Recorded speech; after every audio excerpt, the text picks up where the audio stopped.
What non-revenue sports will survive, Caleb? When we're having this discussion in 10 years ago or 10 years from now, what non-revenue sports survive? So I'm the optimist. I am original Star Wars trilogy Luke Skywalker. Okay, believing he can turn Darth Vader to the good side. And Not.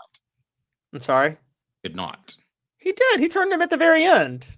That doesn't count. Go ahead. I'm actually with you. It's stupid that they count that. Honestly, it's like Darth Vader didn't do anything good. He just saved his son from being tortured to death. Okay.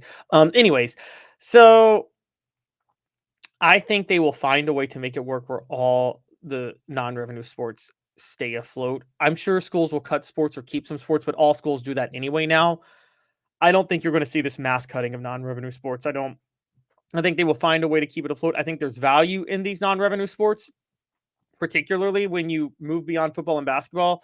A lot of the, I mean, I'll just say, from East Coast schools I'm familiar with and things like that, there's no value in lacrosse. But you know what lacrosse does do? It attracts a lot of like really smart kids who want to go play lacrosse and probably are going to be good as researchers for the university. So one of the things non-revenue sports do, it's a workaround way to give more scholarships to a lot of academically elite kids who want to play sports. Okay. Well, let me answer that with this. How much did Tennessee's gymnast program help? Didn't help at all because they don't have one. They went with crew over gymnast. Gymnasts would have pulled in. Uh, there's more competition for gymnasts. It would have pulled in better students than crew. That wasn't the case. I mean, I don't know that they care about that. And if they don't care about that when they didn't have a limitation on how much they can spend, how are they going to compare about that now?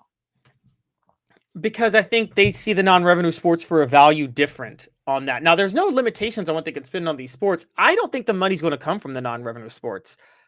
Here's where it's going to come from with these new settlements. It's going to come out of the pockets. Here's who's going to take a pay cut. And it's not going to happen overnight, but in 10 years, you're going to see this. Relative to the amount of money spent everywhere else, you're going to see coaches have a smaller percentage of the pie, and you're going to see NCAA administrators have a smaller percentage of the pie. I mean, Dave, you were covering Tennessee. This isn't new. Let's give an example. And you're going to see schools figure out a way how to tighten their budget from administrative standpoints. You were there. You covered Tennessee when Dave Hart was hired. You've told me this. Dave Hart was hired just to fire half the staff of the administrator so they could save some money. Tennessee was in major financial trouble during that time.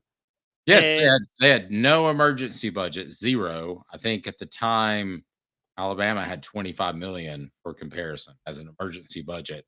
In other words, if you had to fire Nick Saban or whatever coach he decides to fire.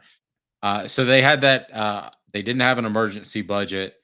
They were in a lot. I mean, they were hurting. There's no question about it. And they had way too much fat as far as associate athletic director. Way too. oh yeah, I totally agree. Now here comes the real deep question though, because you talk to Tennessee fans. If you say they're going to have to cut rowing, Tennessee fans are like, "No, okay," but tell them all non-revenue sports have to go. Do you think Tennessee fans would ever accept women's basketball or baseball being cut? Well, that's what I want to ask our audience. So, if it meant football got better, would you cut women's basketball? Would you cut baseball, or would you cut both or neither? There's our four options. So go ahead and Um, get on board now. Dylan says, as long as we keep basketball and football, I'm happy. That kind of tells me basketball and baseball. I'm sorry, I'm happy now. There's no problem keeping basketball. Basketball generates revenue, but the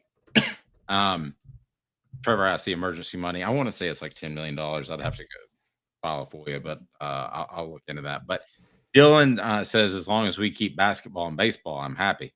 That's the thing that concerns me. And it's not like it's going to be, they're not going to come out with an announcement that says, oh, we're cutting the support we give to women's basketball and baseball.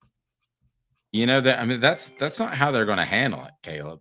You know what they're going to do, which is even more disappointing in my opinion, is they're going to slowly cut stuff back. You're going to slowly see that that new the new improvements to Lindsey Nelson Stadium aren't quite as great as you would hope they would. That's what I'm afraid you're going to see. Now, I do think women's basketball is somewhat protected because if you build a Pratt Pavilion, why not let the ladies use it, right? Right. Cool. I mean, but baseball and softball are two different things. Man, I hope I'm wrong because I think it's one of the coolest things that's happened in Tennessee athletics in my lifetime. But I'm going to be stunned if Tennessee baseball is even nearly as big in the next 5 or 10 years as it is. And I just think it's a money thing. I hope I'm wrong. I totally agree. Tennessee's going to have to find new ways to generate money. So I got it. I've got my suggestion for Tennessee to generate money. You ready? Lay it on me. All the athletes of all sports, because they're all in relatively good shape, right? They open a restaurant where the men serve people shirtless and the women serve in bikinis, and you know what I mean? And it's, you get to see all these good looking athletic bodies, whatever you're interested in. And I'm sorry, It's not going to work. it's going to work. What happens when you draw Elijah Simmons? He's not getting hired. Okay, he's not getting hired. But they get to keep some of the money, so like that's an incentive to be in shape. But you're right. Okay, it wouldn't work with Elijah Simmons. But you speak of defensive tackles, I bet you would have worked with like a Albert Hainsworth, right? I mean, I know he was big, but like he was probably ripped, wasn't he? Shirt off. I don't know. You covered these players. Are offensive and defensive linemen, like really, really good ones, are they still ripped when they're 300 pounds? Yeah, to some extent. I mean, you do want to carry a little bit extra fat mass too, just to be harder to move. So it's not like you're an elite athlete. I mean, I've seen guys before. I remember Carl Lawson and Robert Kimdiche, for some reason, they were getting ready for camp, and I was like, those guys are 300 pounds and ripped. But no, for the most part, you still have a little bit of a belly. Okay, so figure out something to do for the athletes that were required to have a little bit of a belly. Okay, so figure out something to do for them where they can still make money. Maybe they're the cooks in the back, because the big guys are usually the best cooks. So comfortable with that. Cook in the back works for me. But the receivers and the quarterbacks got to serve it shirtless. and all the sports, they have to do this. This is how you generate money, guys. All right. I just figured it out. I have saved athletics. Okay. You objectify the bodies of all the athletes.